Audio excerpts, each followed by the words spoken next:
I know that this discussion is a little bit of an outdated topic, considering that Yu-Gi-Oh! Twitter was discussing this in like early January of 2024. But I think considering by the time this video comes out, and maybe even when you're watching it, I doubt that really much will have changed in the landscape when I'm talking about this. So I consider this still a relevant topic. There's been a lot of discussion in the Yu-Gi-Oh! Community how there's not really been a lot of like really good in-depth competitive content out there for our games, whether it be on specific decks or maybe even resources on how to get better at playing the game in general. I find it a little bit ironic that this game kind of seems like a little bit of a competitive rat race sometimes, that people are just so tunnel vision to competitive Yu-Gi-Oh! Because we only really have like the one playable format of Advanced aside from a few smaller side ones. We don't really have any good resources actually getting people into like the one format that we do have. A lot of other YouTubers have talked about this. I know Paul from Team APS has talked about this, like MBT, Joshua Schmidt, those kind of guys, to talk about how there's not really any resources for like, hey, I want to find a video on how to play a specific deck. And you don't really find like any good ways of playing the deck. You'll see like combo videos, you'll maybe see like deck profiles, but like nothing ever really particularly explains things. They're all kind of like independent kind of pieces that don't really have like the glue of like a full comprehensive video to explain why you build the deck a certain way, which deck profile videos show, or why you do the certain combos that the combo videos show, etc, etc, etc. Now, why is Yu-Gi-Oh! Content creation kind of like this? Well, as somebody who makes videos about stuff other than Yu-Gi-Oh!, I'd like to actually give a little bit of my insight, just from being on YouTube for many years, having done like a fair amount of my own projects related to games that are outside of Yu-Gi-Oh! Now, the first thing I want to talk about is a potential audience here, because that's one I hear brought up. I feel like in the world of entertainment, I feel like there always is a potential audience. Like, you can make God knows how many hours long videos on obscure topics and still get lots and lots and lots of views. So I really don't think that like potential audience is a problem, right? Because yes, competitive Yu-Gi-Oh! Is a niche, and people who play a specific deck of that are niche. But my belief is that I think people will appreciate the artistry and the expertise of something, even if they necessarily aren't in that category, right? So if somebody is a competitive Yu-Gi-Oh! Player, they might not necessarily play a specific deck, but if there is a specific deck profile that is really comprehensive and tackles a lot of these subjects in a really well done way, I think that they would be willing to watch it. So we have to look more on the content creation end of the spectrum here. And that's where I really think that we start kind of running into problems, because ideally the people who should be making this in-depth content, but rather are asking questions that's like, where is all the content, guys? And I'm like, yeah, I don't know, maybe you should be making it. I think the real reason why you don't see this super in-depth, analytical, competitive Yu-Gi-Oh! Like breakdown that people want is that we're in this sort of bizarre bubble where the actual game of Yu-Gi-Oh! And social media algorithms kind of cause this bizarre bubble to where this content is completely disincentivized to exist whatsoever. Firstly, I want to talk about YugiTubers, because logically, they're the first place to start. You would think they would be the ones making all the competitive content. Theoretically, they should have the time and the resources to do that. And when I say YugiTuber here, what I mean is that they make a significant portion of their revenue, or maybe their entire income, comes from doing videos on Yu-Gi-Oh! Content. The thing that I found from watching many YugiTubers over the years is that they seem very incentivized to put out like kind of low effort, like quickie content. They're not necessarily bad, but they're not videos with a script focused on a lot on structuring. I think about things like people will do Twitch streams, and then maybe a section of that Twitch stream will get slightly edited down into a YouTube video so they can double dip. Reactions to card news, right? They don't have to script out anything. They can just react, put the video up on YouTube, get a bunch of views. Even maybe some of the more involved series, like think about like maybe some of the shows that SEMO does. Beforehand, they'll look up a deck, to play for an episode or something, but they're just kind of using their natural game instinct to guide their gameplay. And the reason why is that the YouTube algorithm favors quantity over quality. Why spend 40 hours or however many hours editing a high quality breakdown of one deck that's only so many minutes long when you can get way more ad revenue or Twitch subs or whatever by spending that same amount of time doing much more content and being able to get more eyeballs on your videos, etc., etc., etc. And I have to disclaim that I do like a lot of these shows and videos that these YouTubers do, but I clearly don't think that they're necessarily going to solve the problem on their own. This sort of quantity like mindset that the social media platforms encourage clearly is working for them, and they don't want to like risk their stable businesses and sources of income by switching into this medium.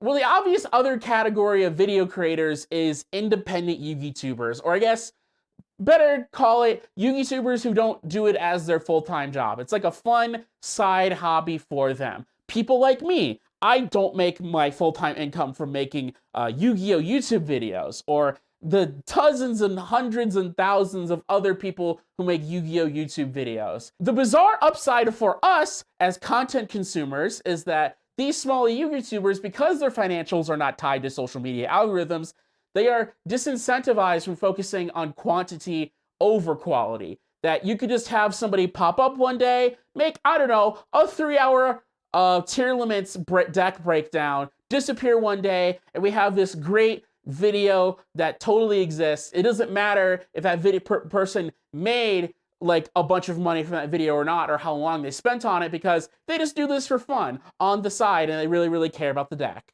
However, with that freedom comes a lot of downsides. One of the less obvious ones is being able to make a video in general. While there are orders of magnitude more small YouTubers than there are paid professional ones, that also means that they can't like afford to source out other aspects of video production to people who maybe know better, can get things done faster.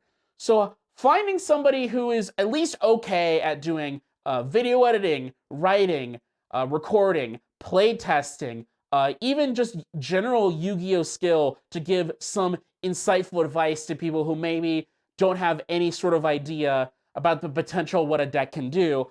Finding like that sort of particular set of skills altogether is like a little hard.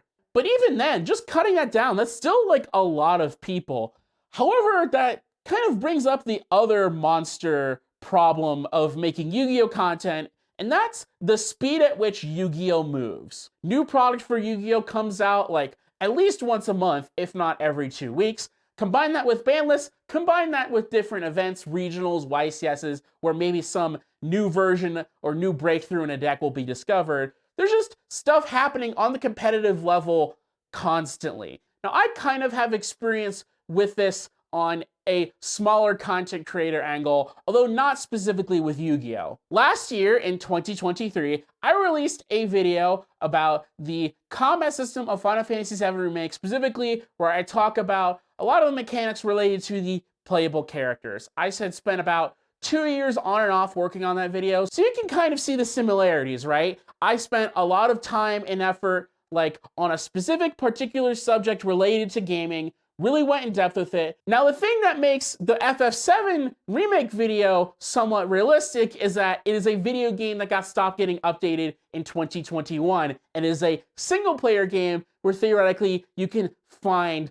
every sort of interaction you possibly can in a finite time frame. However, trying to do that for a specific deck in the Yu-Gi-Oh! Trading card game when releases are constant, ban lists are constant, the game is constantly shifting, in anything less than a full-time job capacity is basically impossible. I mean, what even happens to that video that you put all that effort and time into, and then all of a sudden, a key piece of it gets banned? So if you're lucky, the video comes out before that piece gets banned, and so that video kind of stands as a relic of the old format that's not going to be relevant anymore. Or you're working on the video midway through, that piece gets banned, and you just have to completely start over, throw out a lot of your material because that card was pretty crucial. And so kind of from this conclusion, maybe Yu-Gi-Oh! Isn't necessarily particularly good at dealing with content that is like set in stone, that really everything is just kind of like this hive mind, right? Decks are kind of this hive mind that change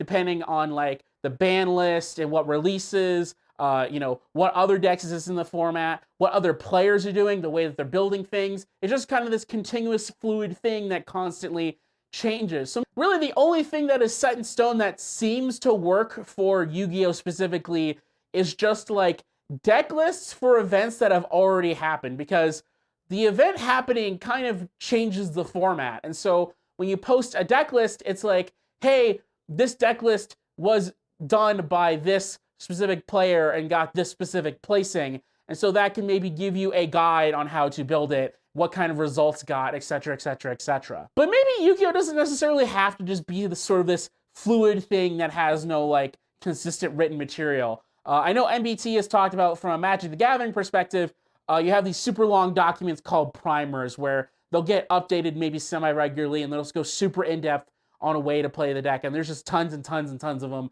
available out there.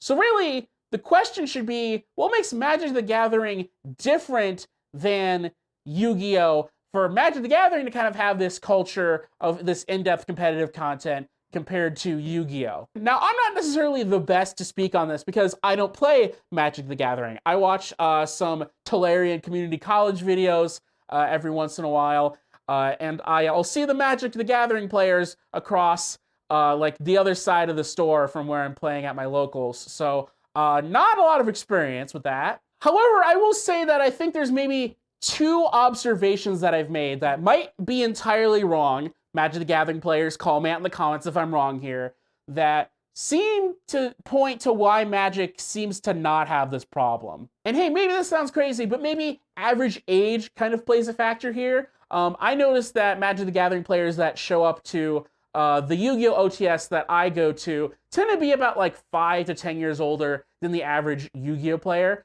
I have some people in Yu-Gi-Oh! That also play Magic the Gathering, and when they're playing Yu-Gi-Oh! They're about the average age of like competitive Yu-Gi-Oh! Players. But when they go and play Magic, they are actually like the youngest people playing Magic in that side of the room. And so by being older, like being in like your 30s, maybe even your 40s or something, maybe you have a little bit more longer term thinking. You know, maybe you're paying a mortgage or something. Maybe you have a job that you're doing projects that are on like years worth of time scales, right? So maybe it's just more of a difference of like the people who are kind of playing the game and how they view life and how they view things, that kind of demographic is influencing the way that the community and the player base is just kind of reacting in general to how card releases are.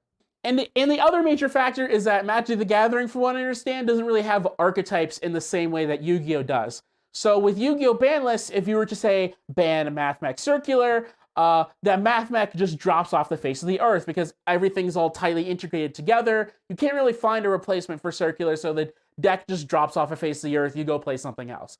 But with Magic the Gathering, obviously there are enablers that allow certain strategies to exist, but given that the cards can kind of interact, they're much more modular. Like everything doesn't need to like exist as a tight-knit bundle where one piece drops out, the whole thing becomes unplayable. That it seems like decks there might be a little bit more resilient to change with ban lists.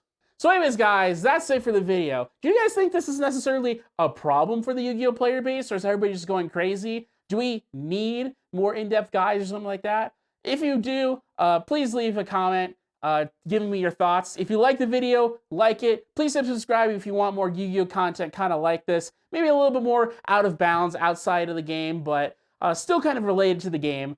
If you want to help support me make more videos kind of talking like this, I have a Patreon link down in the comments. And anyways, have a good day.